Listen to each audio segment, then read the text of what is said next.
E aí, tudo bem? Bem-vindo de volta ao Reafogado. Hoje a gente vai seguir com a série de abertura italiana, falando sobre mais um gambito que existe nessa abertura, que é bem diferente dos outros que eu já falei, como o gambito Deutz ou o gambito Evans, no sentido de que esse é ruim. Ruim, se você jogar isso de pretas e seu oponente sabe um lance de teoria, ele garante uma posição melhor e o resto do jogo vai ser um sofrimento para você.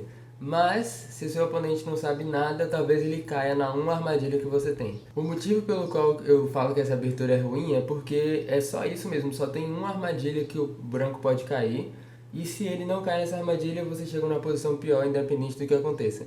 Então é muito diferente dos outros gambitos que a gente vem estudando, onde existem armadilhas que o adversário pode cair e garante uma posição melhor para você, mas se ele joga bem também, se ele não cai nessas armadilhas, mesmo assim você chega numa posição igual, uma posição jogável, o que não é o caso nessa abertura.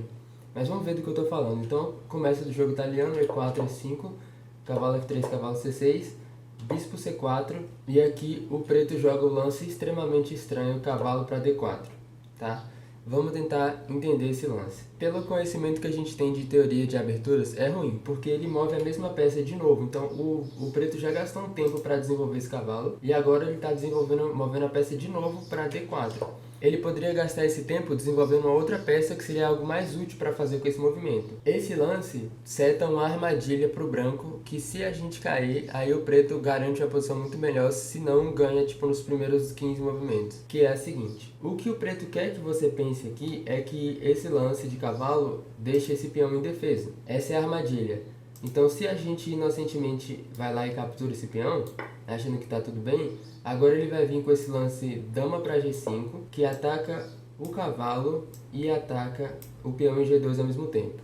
Então vamos ver qual é a uma armadilha, a única linha que é boa para o preto, que é se a gente errar aqui. Se a gente continua com a nossa sede achando que a gente está atacando F7 aqui e a gente pode tomar de cavalo para atacar a dama e a torre ao mesmo tempo, agora ele vai tomar em G2 e ele está atacando a nossa torre. Então aqui começam os problemas, porque se a gente tomar a torre dele, isso aqui já não funciona, porque agora ele toma a nossa torre com cheque, e se a gente bloqueia, ele pode tomar em E4 de novo com cheque. E se a gente bloqueia de novo, agora cavalo toma C2 é cheque. A única tentativa seria tomar o cavalo e perder a dama por uma peça menor, porque se a gente joga rei para F1, aí dama H1 é checkmate. E lá atrás também, antes, se a gente tentar se defender nessa posição, se a gente tentar se defender depois de ele tomar a nossa torre, com torre para F1, em vez de tomar a torre dele, esse lance perde do mesmo jeito, porque agora ele vai tomar em E4 com cheque.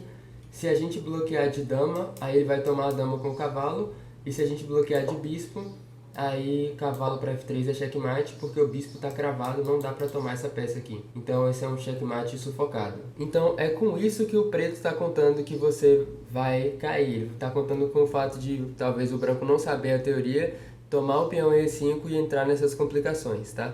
Essa é a única linha no gambito Blackburn Shilling que é boa para o preto. Se o branco sabe um lance de teoria e depois daqui, por exemplo, ele não toma o peão, o branco já está melhor. E outra coisa, se ele toma o peão aqui, esse nem é o lance ruim, porque dá para tomar o peão e depois de dama G5 jogar um lance, por exemplo, como o bispo toma F7 em vez de tomar de cavalo, porque agora é cheque.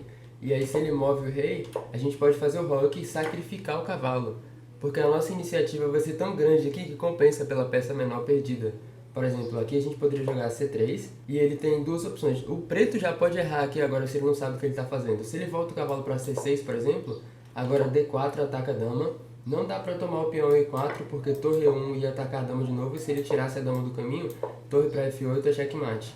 Então aqui ele ia ter que tomar a nossa torre e a gente sai ganhando material. Depois de D4 aqui, ele teria que mover a dama, por exemplo, para F6. Agora a gente tem bispo B3, a gente salva a peça que estava atacada. E aqui eu achei uma continuação que é interessante e prova o quão fácil é de jogar essa posição aqui para o branco, a despeito de ter uma peça a menos. Como mesmo quando você ganha o cavalo, essa abertura continua sendo ruim porque a gente tem compensação pela peça. Porque agora se o preto joga, por exemplo, D6, F4, a gente expande e ganha o máximo de território possível, a gente vai tentar atropelar o preto com esses peões. Se bispo D7 tentando desenvolver, agora E5, ataca a dama.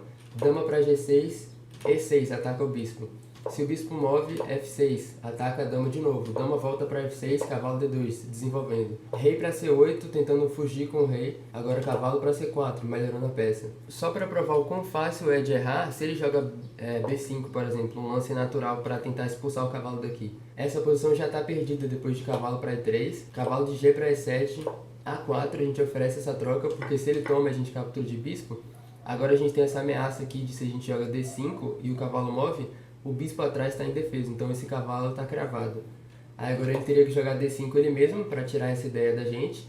Agora dama para E2, ameaçando dama para A6, que ia ser cheque e infiltrar a dama. A6 e o branco já está ganhando aqui. Essa seria a tentativa melhor para trazer a torre para o controle desse quadrado, para que a gente não tenha como infiltrar desse jeito. Mas a gente tem, por exemplo, o cavalo para G4, atacando a dama. Se dama H4, F6, ataca o cavalo. Se ele toma, a gente toma de cavalo, atacando o bispo que está em defesa de novo. Se ele move o outro bispo para abrir a defesa da torre, agora a gente pode trocar e jogar torre para F4, que ataca a dama. Se ele move a dama de novo, torre para F7, abre um ataque do bispo à dama.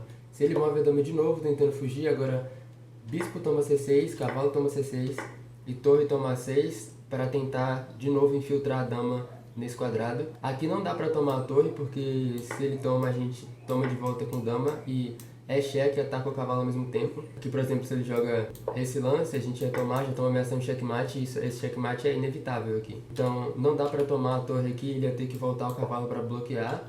Aí agora a gente tem esse lance, simplesmente jogando a torre para um quadrado, qualquer quadrado que abre o acesso a A6 da dama, porque não dá para tomar aqui. Se ele toma dama A6 é cheque, depois que ele mover, torre para D7 já é checkmate.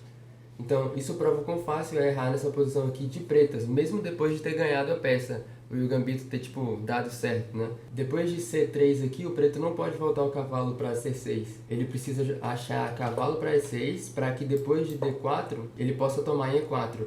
Porque o problema antes era que a gente jogava D4 e se ele tomasse a gente tinha torre 1 ameaçando checkmate em E8. Então agora o cavalo está no caminho, então se a gente joga D4, ele pode tomar em E4 e se a gente ataca ele só vai mover a dama. Então a gente tem que jogar D3 para defender o peão, agora G6 para desenvolver o bispo para G7, torre para E1 defendendo o peão para a gente poder avançar com D4, D6, agora a gente joga D4, dama G7, bispo toma E6, o bispo estava atacado, não tinha como salvar ele aqui, a gente tem que trocar, e bispo toma E6, e essa posição é só um pouquinho melhor para o preto. Mas essa posição só acontece porque a gente permitiu, tá? A gente jogou um lance impreciso lá atrás. Não é essa sequência certa. Dá pra gente forçar uma posição melhor aqui. Então, depois de cavalo para D4, aqui a gente tem duas opções boas, tá? Tomar em E5 é a opção ruim, que permite umas complicações desnecessárias e a gente tá meio que jogando o que o preto espera. E as duas opções boas que a gente tem são ou tomar o cavalo aqui ou fazer o roque.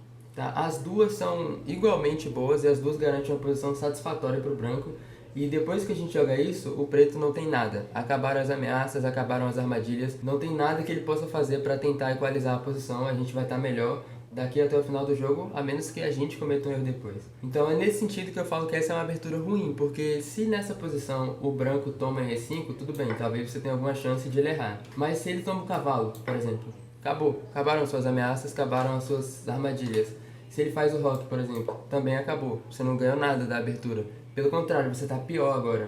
Então existem muitas outras aberturas que dão chances melhor para o preto. Se você quiser mesmo jogar isso, eu não recomendo jogar contra ninguém que tenha mais que 1.100 pontos. Então vamos ver primeiro o lance cavalo toma D4, que seria o mais simples, né? Agora a gente toma o cavalo, ele vai recapturar e a gente tem roque. Tá? Aqui tem uma nuance importante. A nossa ideia é jogar C3 para desafiar esse peão. O problema é que se a gente joga C3 imediatamente, ele tem cavalo F6, ataca o peão E4 e vai ficar complicado defender esse peão. Então é importante aqui que você lembre que é mais preciso fazer o roque primeiro, para que depois de cavalo F6 a gente tenha torre E1 defendendo o peão. E agora sim, depois de D6, agora a gente joga C3 para desafiar o peão dele. Então bispo E7 tentando desenvolver, C toma D4, D5 para desafiar o nosso centro, a gente pode tomar. E depois de cavalo toma, a gente tem dama B3, tentando aumentar a pressão nesse cavalo. Se C6 para defender, a gente tem cavalo para C3, aumentando ainda mais a pressão. E esse cavalo não pode mover, porque mover o cavalo ia revelar um ataque a F7, né? Então aqui ele tem que priorizar a segurança do rei, fazer o roque, a gente toma em D5, C toma D5, bispo toma D5 e a gente sai com um peão a mais. Só que a gente tem esses peões dobrados na coluna D. O problema é esse, então vai ser muito difícil defender esses peões. Inclusive, depois de bispo F6, o melhor lance já é só D3 mesmo para desenvolver esse bispo e permitir ele recapturar em D4 e livrar a gente desses peões dobrados.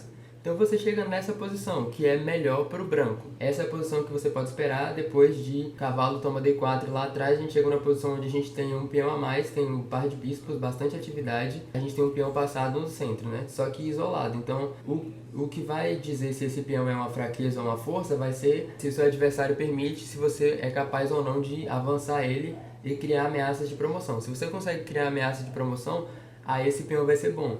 Mas se ele for atacado e tiver numa posição onde vai ser muito difícil defender, aí ele acaba se tornando uma fraqueza. Então depende de quão confortável você está em jogar posições de peão isolado.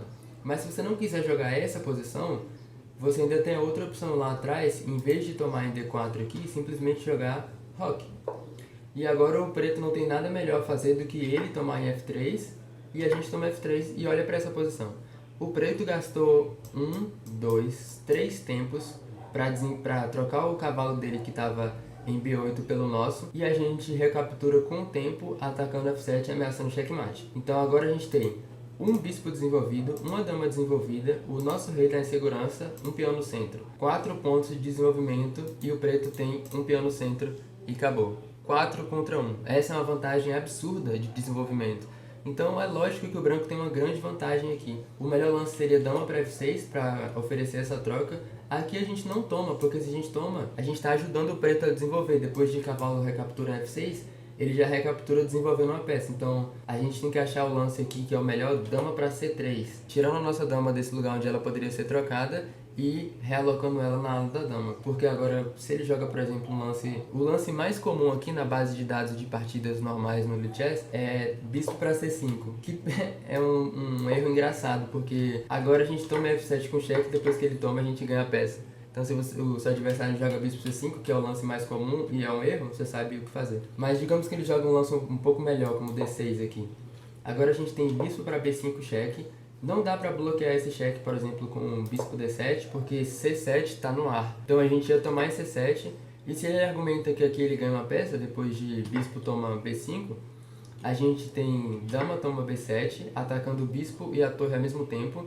E se a sede do preto continua e ele toma a nossa torre, agora a gente toma de volta. A gente pode até dar esse cheque primeiro para colocar o rei na posição mais desconfortável, e agora a gente toma de volta a torre. E nessa posição, se ele tenta salvar o bispo, por exemplo, agora vai começar uma caça ao rei, porque a gente vai dar uns cheques até a gente achar uma forca que ganha esse bispo aqui para recuperar o material. E o fato do rei preto estar tão inseguro é o que dá a nossa grande vantagem aqui. Então a gente já pode tomar um peão, aí se ele move o rei a gente continua dando cheques até o rei ir parar em um quadrado, por exemplo, onde a gente possa executar uma forca que seja cheque e ataque esse bispo ao mesmo tempo para a gente recuperar a peça. E vamos ver o que está acontecendo nessa posição. A gente tem uma torre, uma dama e 2 peças menores contra uma torre, uma dama e 2 peças menores. Em termos de peças, o material é igual, exceto que a gente tem todos os 8 peões que a gente tinha no início e o preto tem 5. Então a gente tem 3 pontos de material a mais e o rei preto está extremamente inseguro aqui. Então essa posição está ganha para o branco. O erro aqui foi jogar bispo para D7 nessa posição. Depois de a gente dar esse cheque, ele precisa jogar o rei para D8, para que ele lide com as 2 ameaças ao mesmo tempo. Então aqui a gente tem uma ameaça de tomar em C7 e ele está em cheque ao mesmo tempo. Então rei para D8 é necessário para resolver os 2 problemas. Agora a gente joga D3 para abrir a diagonal e desenvolver esse bispo nosso aqui. Depois de bispo para E7 a gente tem bispo E3, dama G6, ele tem uma ameaça aqui que é importante você conhecer e tomar cuidado, que é sempre que a dama dele alinhar com o nosso rei, ao longo da coluna G, por exemplo, ele pode ter uma ameaça de jogar bispo para H3, de modo que esse peão aqui está cravado. Então digamos que a gente não faça nada aqui, vou só fazer um lance que passa, agora ele tem bispo H3, que está ameaçando o checkmate. Não dá para tomar porque o peão está cravado. Então se a gente jogasse isso para evitar o checkmate, agora ele toma a nossa torre. Então a gente tem que perceber essa ameaça aqui e jogar, por exemplo, F4, tá? Esse lance resolve o problema porque se ele tenta de novo continuar com a ameaça e jogar bispo H3, agora a gente tem dama para D2, onde ela defende lateralmente o peão e não tem mais checkmate. E se agora, por exemplo, eu toma F4, bispo toma F4, cavalo para F6, a gente desenvolve o nosso cavalo para C3 e a gente chega nessa posição, que também é melhor para o branco. Então fica ao seu critério, qual posição você prefere jogar. Essa que acontece depois de fazer o roque, depois que o preto joga o cavalo para D4, ou essa que acontece depois de a gente tomar o cavalo assim que o preto joga cavalo para D4. As duas posições são melhores para o branco, as duas são confortáveis de jogar. Eu argumento que essa é mais simples porque a gente tem um plano extremamente intuitivo, que é o de posicionar as nossas peças para dar suporte para o avanço desse peão e eventualmente tentar fazer dele uma dama. Então esse foi o gambito Blackburn Shilling, uma péssima abertura de novo. Não jogue isso de pretas, porque se o branco sabe um lance de teoria, ele vai te destruir. Se você vê isso de branca, se seu adversário joga isso contra você no jogo italiano, agora você sabe como destruir ele. Então é isso que eu tinha para mostrar para esse vídeo. Se ficou alguma dúvida, como sempre, deixa nos comentários que eu vou procurar esclarecer como eu puder. E até o próximo vídeo.